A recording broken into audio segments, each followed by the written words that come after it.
A reading from the Gospel of Luke. When some were speaking about the temple, how it was adorned with beautiful stones and gifts dedicated to God, he said, "As for these things that you see, the days will come when not one stone will be left upon another.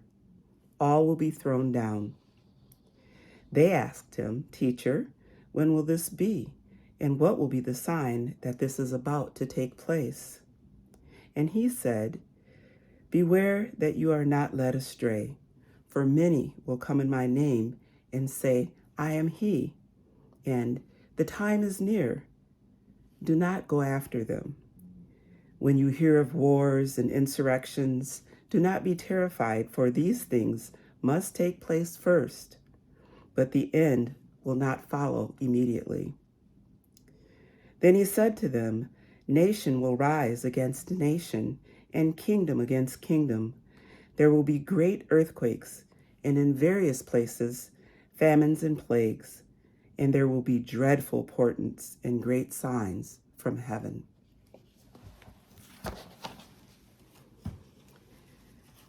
I don't know about you, but I don't consider myself to be a creature of habit.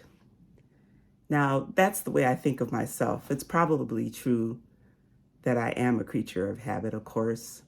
I have a pretty set schedule during the week, days that I work, days that I have to be at the church, times that I am just relaxing, either reading or playing a video game or watching a horror movie. My routine is pretty set, so I suppose it's not fair to say I'm not a creature of habit. But we are people who do tend to fall into particular patterns.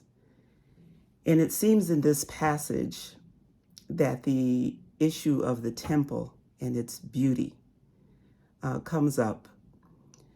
And Jesus starts to tell about a time when rather this sort of sameness where we go to this beautiful place and worship is going to continue. He talks about a time when he's really going to shake things up. Now, for many people, they may come into the faith thinking that giving their lives over to Jesus is going to make their lives flow more smoothly. But I encourage you to think about the ways in which when Jesus shows up in the Bible, things are shaken up.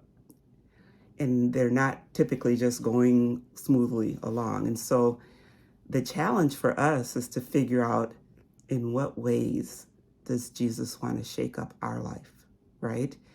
We may think that we're going to fall into this pattern that's comfortable and easy for us to follow.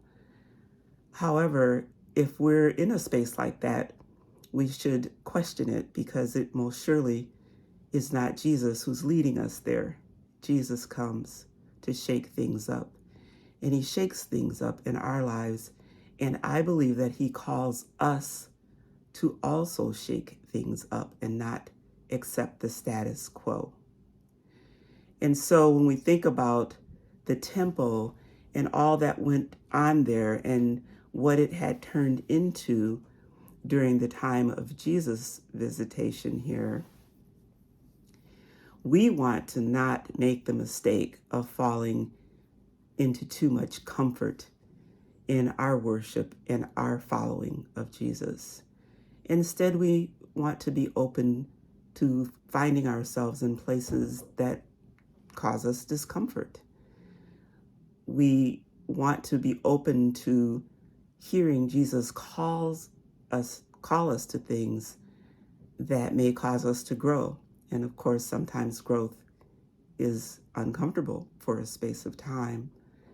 And so if we know who he truly is and what he really wants of us, it should make it easier for us to examine ourselves and to find out whether we're following Jesus out of a sense of comfort, or if we're following Jesus to do the work that he has called us to do.